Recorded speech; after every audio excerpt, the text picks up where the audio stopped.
3. Bants and Bants. Bants and Bants.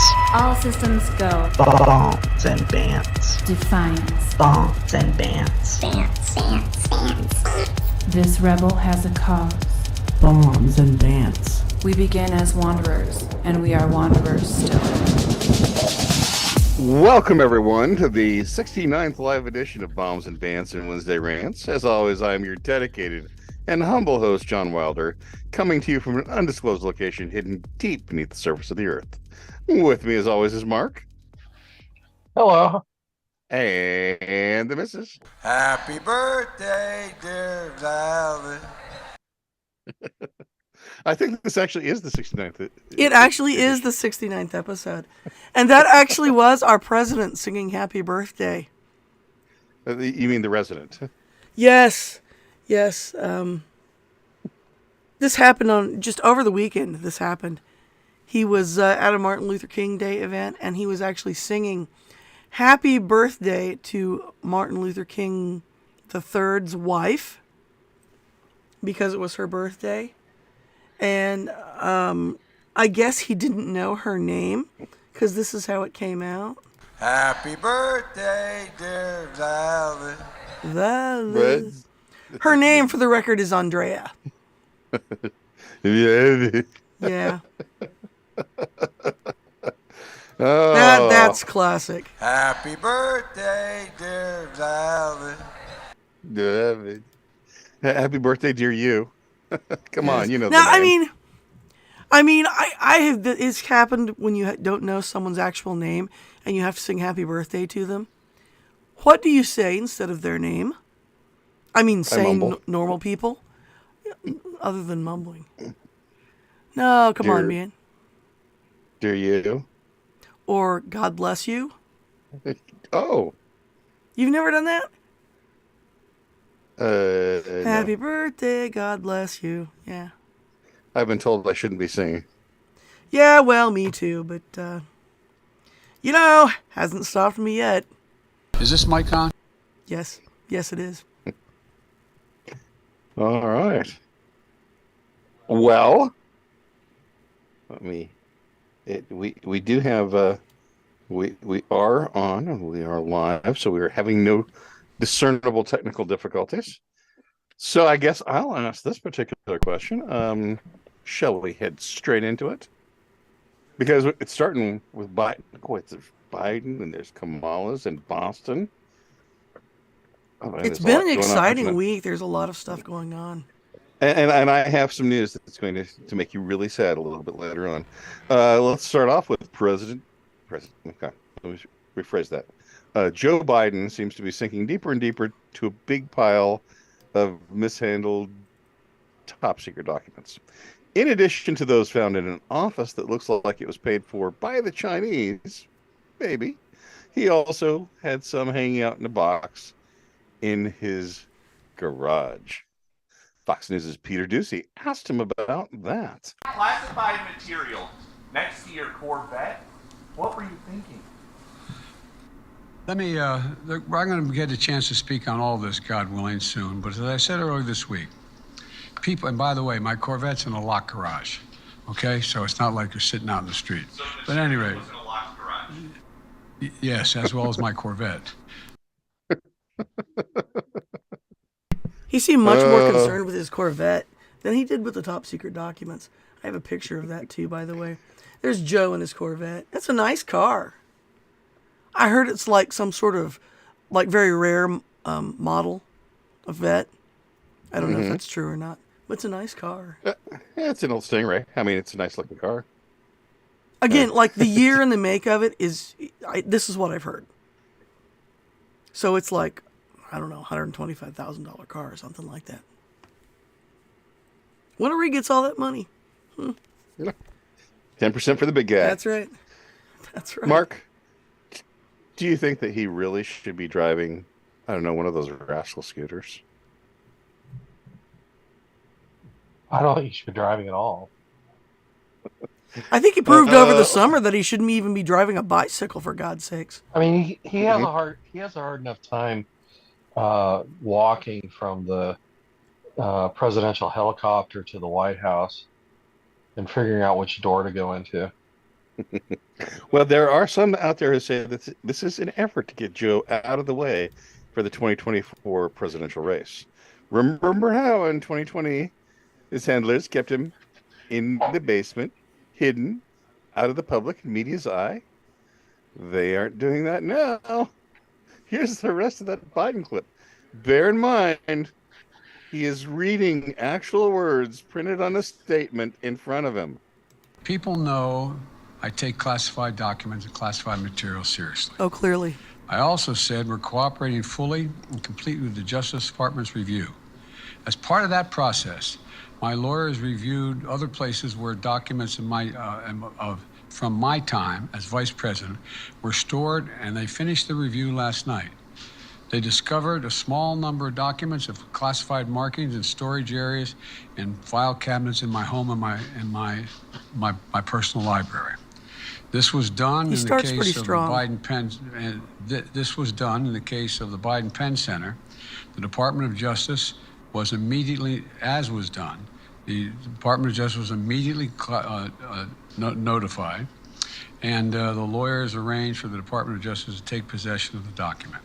So we're going to see all this unfold. I'm confident. Thank you very much.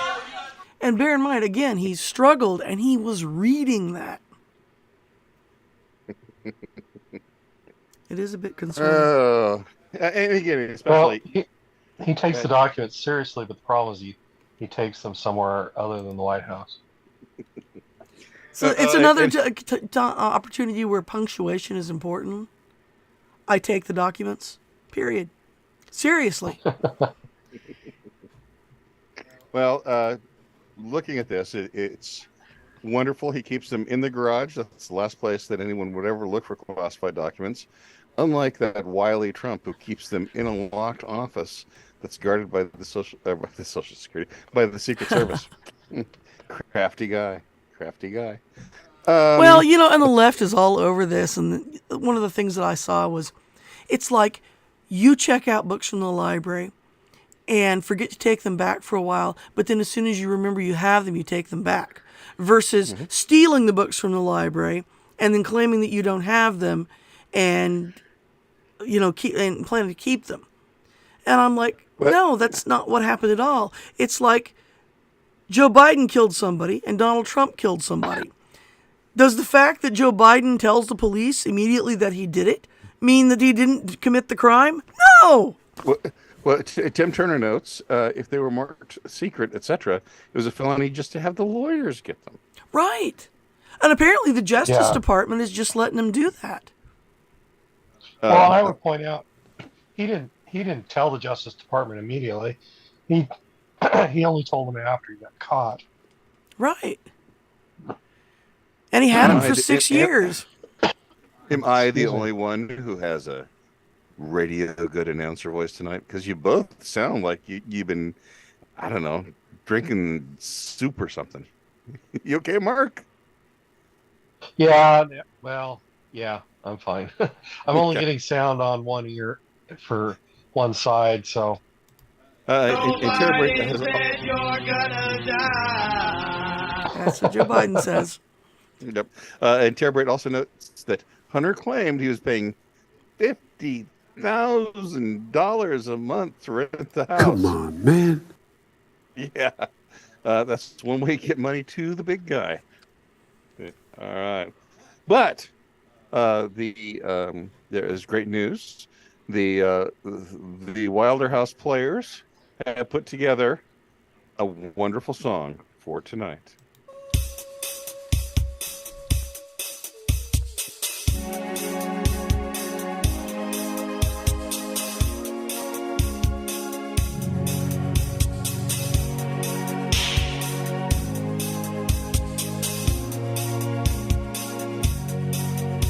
Guess I should have known not to keep the top secret. Oh, you know the thing. See, I'm the kind of person that tells the prayers of Ukraine. By that guy, or you'll get no ka-ching.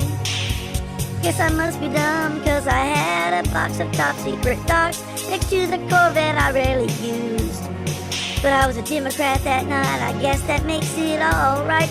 And you said, baby, what have I got to lose? And honey, I say, next to Joe's Corvette, baby, Joe's not too fast. Next to Joe's Corvette,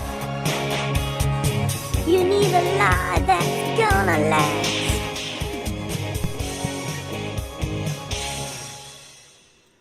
I was unaware that Alvin and the Chipmunks would be on the show tonight. Did you? Is that your voice? That too? is me, yeah. Well, I tried to do it with the NPCs, to have the news bot do it, and it just wasn't working out very well. I like how you did the frequency change on it. That's a little hilarious. Well, Mark? it does kind of hide my raspiness a little bit. But I thought that was one of my better jobs. That's a hard song to sing. The rhythm is so weird. Yeah. Mark, does that count as a war crime? Probably it does. What this? Her singing? No, Biden counts as war crime. Okay. Well, speaking of others, what am I doing here? And Jim Wetzel told me right where I could stuff it. He said it was wonderful, the missus. Thank you, Jim. Checks in the mail.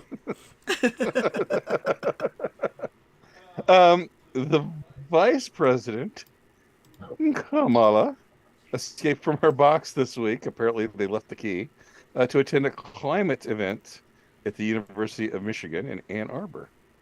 That's in the United States, just like we're in the United States. Just want to clarify that in case Vice President Harris was turning in.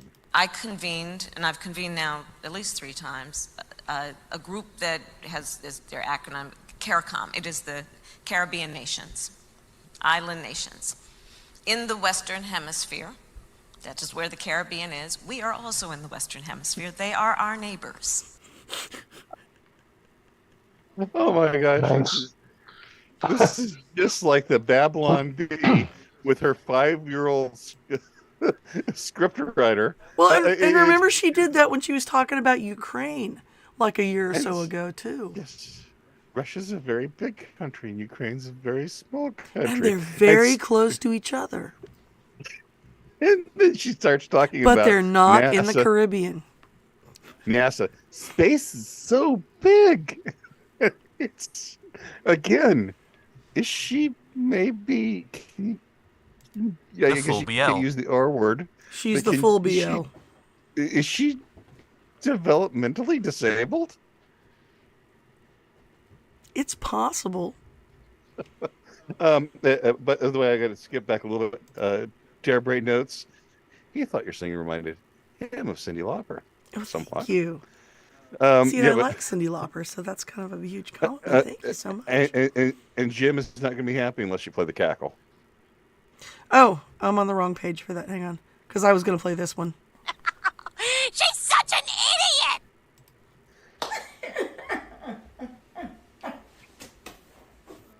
Tara Bray notes, how much glue did she sniff as a teenager? What are your thoughts on that particular question, Mark? Oh, how much glue would Kamala sniff if she sniffed glue? I don't know. It's something. Who knows? I mean, it could have been oxygen starvation from, well, I guess it's a family-friendly show, so I can't say, but it could have been oxygen starvation.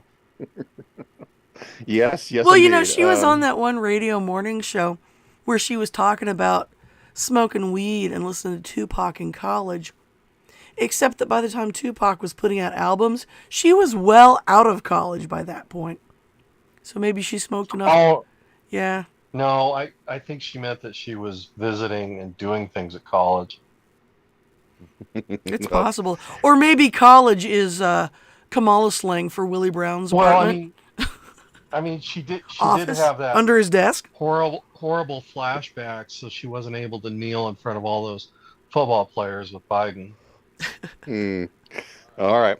Okay, I'm sorry. It's a family-friendly show. Tim Turner notes that she actually said, "Raise your hand if you love riding a school bus."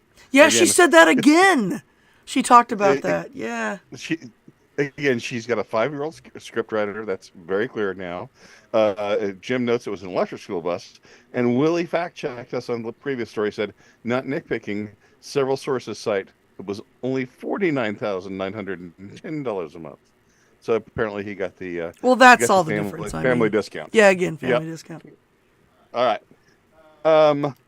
Boston, not the band, but the city has been subjected to a bit of internet mockery. Oh, yes, a bit of internet mockery this past week after unveiling a rather odd sculpture in tribute to the late Martin Luther King Jr. The Newsbot has the scoop. A new $10 million statue celebrating Martin Luther King Jr. has been harshly mocked on social media and slammed as an insult to the family by a cousin of the late civil rights leader's wife, Coretta Scott King. The 22-foot statue unveiled in Boston last week is supposed to depict a photograph of the couple embracing after MLK Jr. learned he had won the 1964 Nobel Peace Prize. The artwork, named The Embrace and designed by sculptor Hank Willis Thomas, shows 4 intertwined arms that form a heart from one view. And there's the picture. This is the picture. Yeah. This is the best angle. This is the one where it forms the heart. And again, this is the photo that it was taken from. Right? So you can see kind of what they were going for here. But yeah, the other angles... There's nothing good about this sculpture. No. But here's the best part about the sculpture. $10 million. And it's huge. It's like 20 feet high. I mean, you can see how big it is with people walking around it there.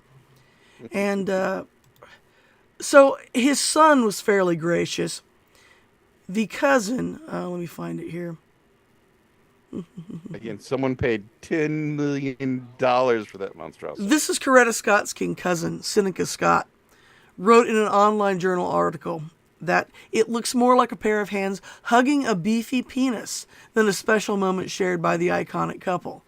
$10 million were wasted to create this masturbatory mental homage to my legendary family members, one of the all-time greatest American families. He goes on, how could anyone fail to see that this was a major dick move, pun intended, that brings very few, if any, tangible benefits to struggling black families.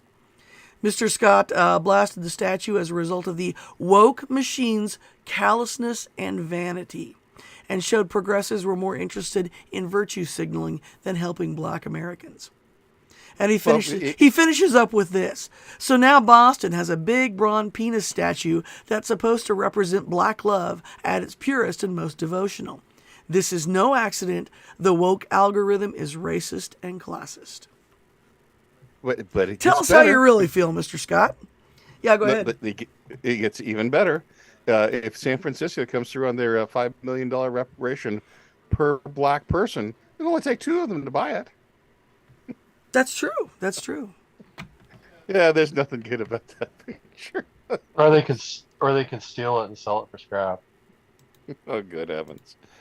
That's the best view, though. Again, I think someone online said, "Here, I'll be right back. Hold my colon for a second." Yes, probably one of the better ones. Oh, and someone was brought up Michael Obama. Oops. Anyway, let's go a little bit further beyond that one. The website, yoursport.com, has compiled a list of the 44 worst movies of all time. One of them jumped out at I wrote this, yes, because I thought I'd seen it. She'd seen it, even though it turned out she hadn't. But I couldn't stop looking at the images from this particular movie that made the list. It was from 2018. It's called Dark Crimes, starring Jim Carrey. Yes, Jim Carrey in a dark, gritty crime thriller. So he plays this obsessed cop who's trying to bust a writer who writes things about a serial killer that keep then coming true. Okay? And so he's trying to pin this on the writer. And really, one of the things that just the first thing that makes it terrible is that he's in shadows in most of the movie, and he's got it's not a great beard going on. I mean, maybe it's a good beard for Jim Carrey, but his accent. Oh, his accent. It's like someone said it starts as Eastern European because that's where this movie is set, becomes Western European, and then sometimes he forgets he's supposed to have an accent at all. And the clip I'm going to play for you here, his accent wanders during the clip. So here it is. Same victim, same location, same means of death. Only a police officer or the killer could know those facts. The details of the murder were never published. So how do you know about that? You really want me to tell you I murdered Daniel? Did you? What do you think? I think the book is your confession. Why would I confess to something like that? Tell me I'm wrong. You could be right.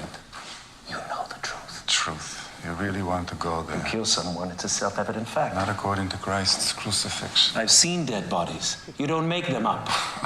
You killed Daniel Sadowski, and you made it look like a sadomasochistic game that went wrong. Oh, that's awful. I kind of want to see this movie now. That is like me starting a sentence like I am from India and then finishing up like I am from Russia. Right. With much borscht. It's nonsense. This is just awful. And apparently it's also a very, very bloody, violent movie, too. Which, of course, hey, and another thing that makes me go, want to see that one? Yeah. Okay. Well. So other movies on the list, there are some stinkers in here, and a lot of them are sequels.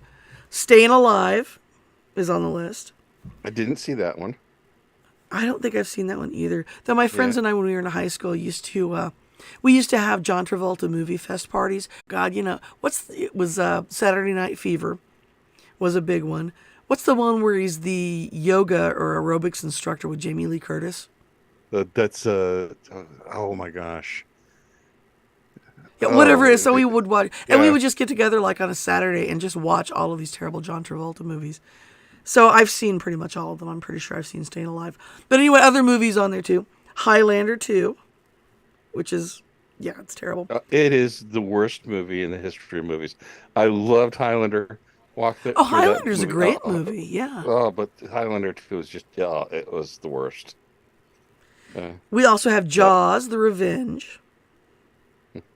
Didn't see it. Police Academy 4, Citizens on Patrol. Now, I will admit, I thoroughly enjoyed that movie. I thoroughly enjoyed that movie, too. It was exactly what it said it was. It was just a stupid Police Academy movie. And I thought it was entertaining. Of course, I was in high school when it came out, so. And it always ends back at the Blue Oyster. Yes, exactly. Which is a great running joke. Of running jokes in movies and sequels, that's up there on the list. We also have Look Who's Talking Now. And that one was pretty bad. The first one was cute and adorable. Not so much the later sequels. But it's another John Travolta movie, Mr. Carter. It is, yes. He made it on that list twice. He's made some stinkers. And Wagons East also on there, which is, if you haven't seen that, and I don't know that a lot of people have, it was John Candy's last movie. And it was a comedy, and it just was not good, which is why it's on this list. I haven't seen it personally, so I don't know how terrible it is. But it was just always kind of sad that was his last movie. I thought on that one that he died during the production, and so they had to readjust things. I don't know, maybe. I'm not 100% sure. Now, of course, one of the best movies in that same time period. Of course, somebody died during the production was The Crow. That was a very good movie for having, a dead star. Right. And so because again, I was in college when The Crow came out. And so all of my friends were very excited to see that movie. And of course, we had the joke amongst ourselves that since he died halfway through the movie, that they had all of these shots and it was just him from the back, so you couldn't see his face. So half the movie was that. Of course, it wasn't that way, but that was just kind of a joke. But we do have exciting news. Mark is right. It says during the final days of the film's production, John Candy died of a heart attack at 43. Way too young for such a talent. But we have great news. There is a new slap cop film coming out. Hang on, I have to get to that. I have to scroll down to it. Okay, Yeah. here it is. Coming soon from Slap Cop Entertainment, the latest gritty crime thriller featuring hard-boiled detectives Cord Hardhammer and Mike Spikefist. Well, Hardhammer, it looks like we have another murder on our hands. This city never sleeps, Spikefist. It's one of the reasons I do this job. Let's see what Coroner Backsplash has to say about the crime. Detectives, it looks like another rough one. Judging by the body temperature, death occurred at 11:52 p.m. From the wounds on the head, it's death by blunt force trauma. I'd say a baseball bat, probably aluminum, purchased at Nick's Sporting Goods approximately 2 days ago. Cost $12. One of the victim's shoes is missing, just like the other 5 cases.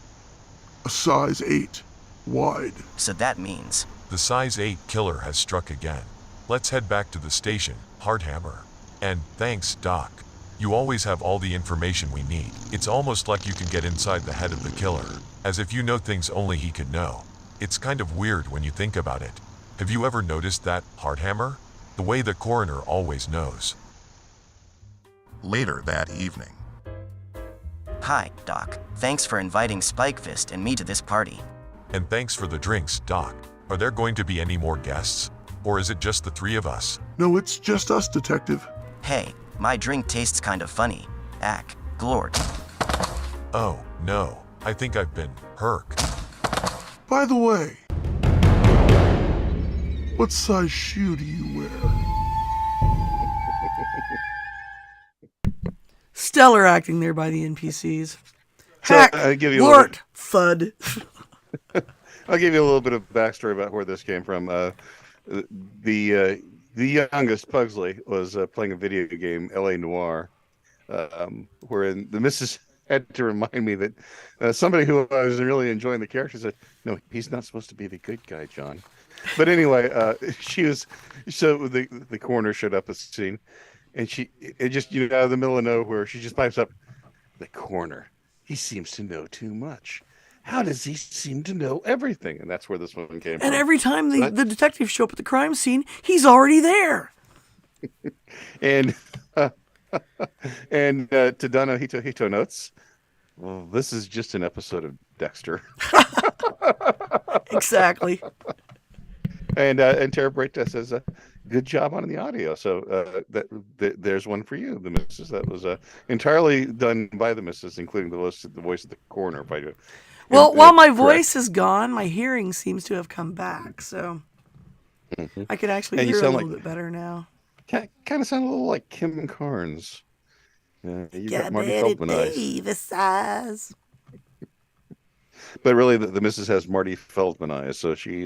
That's right, they're bulging all the time. Me and Marty Feldman, like twins. Yes. I bet our audience had a hunch about that. Sorry. All right. It's time once again for our favorite musicians award. This is Neil Young. Hey, get that jackass out of here!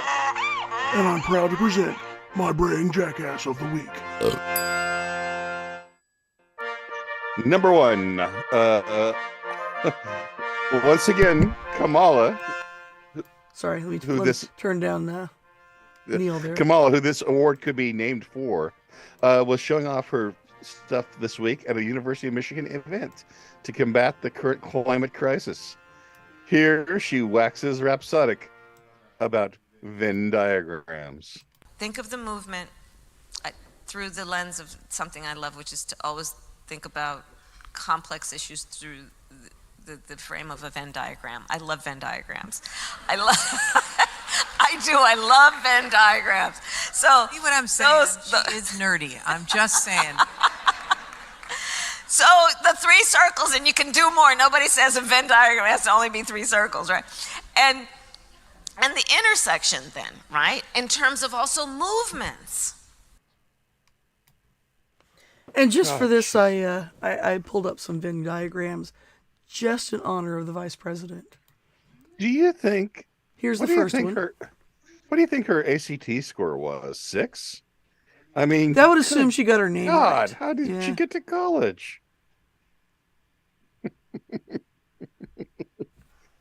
And this Venn diagram might be my favorite.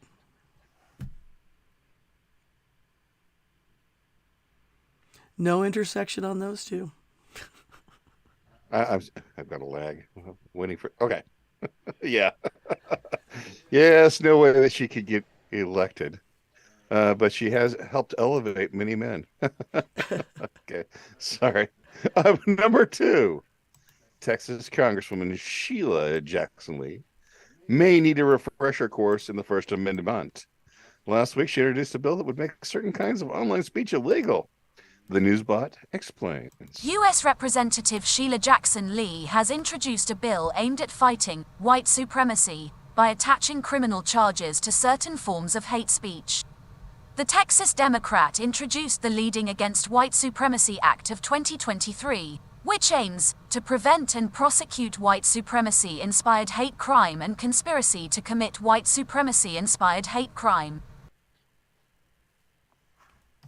Yes, indeed. First Amendment? What? Yeah, would someone like to explain that to her? Well, Mark, it's time. I don't want to explain it to her because then I might be arrested for some sort of a hate crime. And you would have to speak exactly like Kamala Harris. Explain it, write it like she's 5.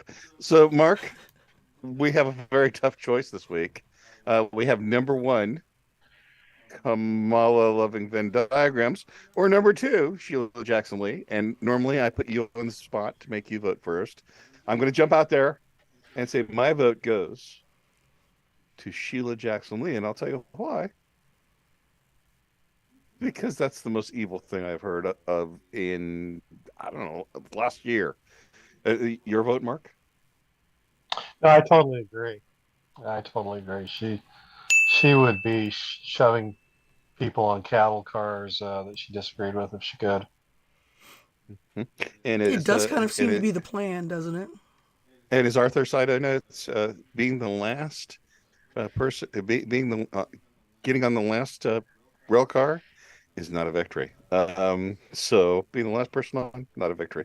So I think we have a winner, Sheila Jackson Lee, unanimously chosen. Yeah, I was kind of looking here. I thought I had like some big applause sounder because honestly, I think She-Jack deserves a big round of applause for taking down Kamala in Kamala's. This is in her wheelhouse. You know, if you can beat Kamala Harris for for Jackass of the Week, maybe it should be the Sheila Jackson Ass of the Week. The Sheila Jackass of the Week. Yeah, the Sheila Jackass of the Week. She'll have to work a little harder, though. She's on her way. Have to work a little harder to beat Kamala, though. And this has been Neil Young's Braying Jackass of the Week. Wow, you can tell that was recorded because your voice actually sounds... I know. Kim Carnes. I know, yeah. All right. So last week... Terrible notes. Remember that song, Camptown Racist? There is a note. Last week we did Man on the Street interviews. We had 3 segments. We only played 2. And this is some Man on the Street interviews of leftists versus non-leftists. So that's probably enough intros it needs. Oh, actually, no, I just forgot to take that off the cue sheet. I'm sorry. I didn't leave it in there. Oh, so just ignore everything I just said. Right. Because I think we did play all of them last week. We did get to that one. Okay. Sorry. Well, we now have a hero of the week. Well, hey, you want to do Think Real Fast before we do the hero, and then we can end with the hero? End on the positive note? Okay. I mean, we can do the hero now if you want to, but... Well, no, let's go to Think Real Fast. Think Real Fast. Okay. Jeremy Clarkson has now been sacked. Jeremy Clarkson has been fired by Amazon. Why? What did he do? he made fun of Megan. And then what was his big mistake? Mrs. What mistake did Jeremy Clarkson make? Oh no. Anyway. What was his big mistake? No, what was his big mistake? Let me think. He made fun of Megan, then what did he do? Mark, do you know what he did? He stole Harry's binky and wouldn't give it back. That's what he did. I don't know. Mark? I would guess that he apologized. He apologized. Ding, ding, ding. Sometimes my genius is... It's almost frightening. The first rule of dealing with leftists is never...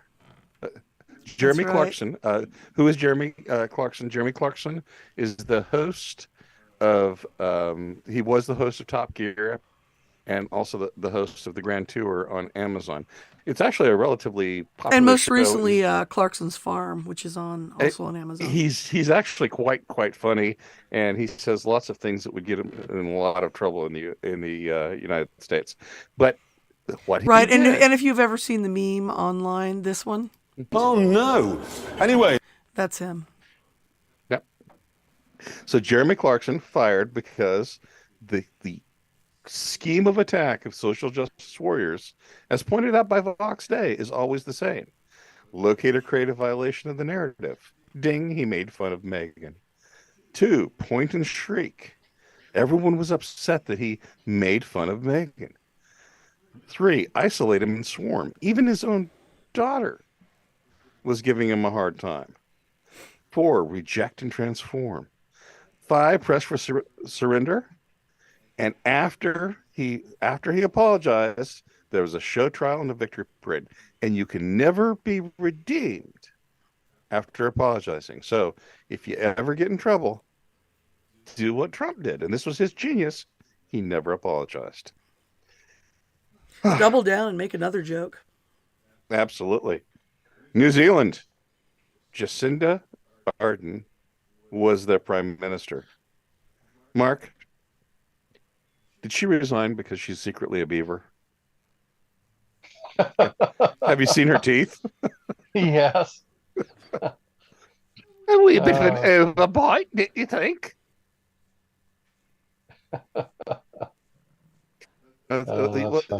What was her biggest accomplishment?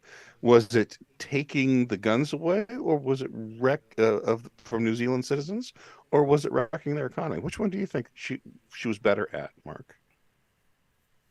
Oh, I think she was better at wrecking their economy. Yep. The missus? I'm sorry, yes? What? I'm here. I'm here. Just shut up and watch the rugby game. Is that what you're telling me? If it's New Zealand. Rugby game. All right. Stephen Crowder. The full BL. You may have heard of him. He is a YouTuber he has a few more followers than us. I mean, not a lot more. Just a few million more. He was recently offered a contract by Conservatism Inc. And so he was offered a sum of money. We don't know how much, but the terms of the contract required him to lose per streaming. So if he said something that got a content strike from YouTube, he'd lose 25% of his income. And so essentially, if he lost advertisers, he'd lose a percentage of his income. So essentially, they were trying to make YouTube's content strike system responsible for his income. Mark, should YouTube really replace the First Amendment? Oh, let's see. This video is going out over YouTube, so yes. The missus, what are your thoughts on that? Yes, it's absolutely fine. Everything YouTube says is perfectly fine with me. I have no complaints. Wink. And that's it. Yes, and the thing is, because YouTube defines that line so sloppily, no one knows where that line is. And so everyone would have to stay back, far away back from that line, really just knocking out speech entirely. But we have something that's great news. The World Economic Forum is meeting in Davos this week. Did you get your invitation, Mark? Yes, I did, but unfortunately, my private jet was out of gas. In fact, the missus, did you hear about the shortest trip that a private jet took to get to Davos? I didn't hear about that, but I did hear about all of the hookers that have been swarming to Davos. Well, Say that again, you cut out. I'm here. Tell us about the hookers. Oh, well, just what I heard is that, because apparently the hookers can make a lot of money at Davos while the famous, rich, important people are in town. Mm-hmm. But here's the deal, right? Is that they wear Do they have to eat bugs? that, and they have to dress in like business attire so they don't stand out. So you can't tell who they are unless you're kind of in the know. So you really don't notice hanging around the hotel. It's female. Is it an actual business traveler or is it a hooker? And Tim Turner notes, but it's green money. That's right. Maybe that's the green economy they were really looking for. And they're really committed to the climate. They're willing to sacrifice. One person got on his private jet and flew 12 kilometers. 12 kilometers. I thought it was 21 miles. I thought it was 21 kilometers. It was 12 miles. I'm sorry. 21 kilometers, 12 miles. Took a private jet for 12-mile flight. So They probably had to drive further to get to the airport. And speaking of the green economy, there are rumors right now that Bank of America is having issues knowing how much money its customers have in the bank. There are rumors that people are having difficulty getting withdrawals. Mark, the Russians, the Chinese, or the programmers? I'm going to say that it's their diversity hires. How dare you? So you're saying, hello, I am Peggy. I am here to help you. So you're saying that's it? Exactly. How did they get that commercial on the air? The missus? Absolutely fine to make fun of Eastern Europeans. I mean, look at Borat, right? There you go. He got 2 movies out of that shtick. The other news, and this is potentially related. I hope it's not related, but there is right now the potential for a huge Russian offensive. Makes sense because, Mark, do the Russians fight well any time before they've lost like 20 or 30 million people?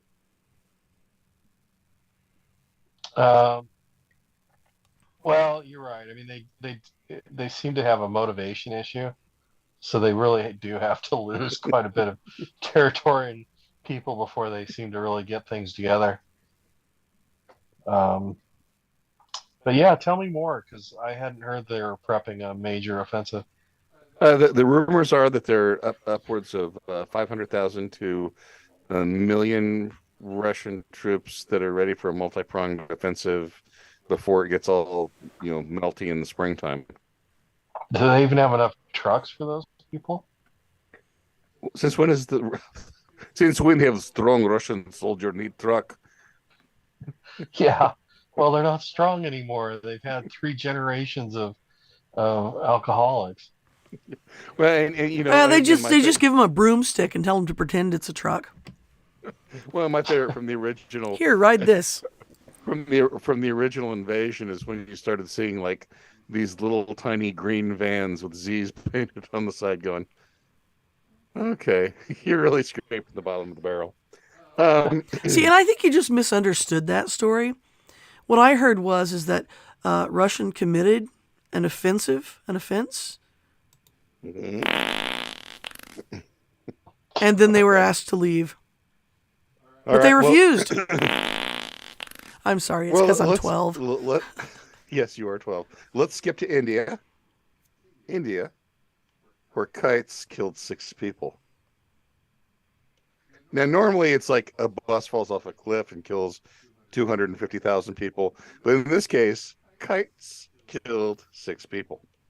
And let me explain a little bit. Apparently, well, they it's have a thing they call those fighting kites, right? Like in the Kite Runner, where they glue broken glass to the the That's- string. That's what I was going to ask. Was it kite fighting? Okay, that makes sense. Yep. And apparently, the broken glass makes them so sharp they'll cut through human flesh. And apparently they got wrapped around people's necks and just started. Wow. Yeah, that took a dark turn, didn't it? That's harsh. That did take a dark turn. Well, that deserves a Darwin Award. I guess so. Kind of like the war on gas stoves. Hey, we're back to this. What is your opinion on that one? I have an electric stove, so I don't care. The missus? Kind of likewise, but I think people are going to get a little chilly if you can't heat your house with electric or with gas. Because I know back when we were in Alaska, I understand, but natural gas is on their chopping block. All right. That brings us to our last story. The hero of the week. From the It's Never Too Late to Acknowledge.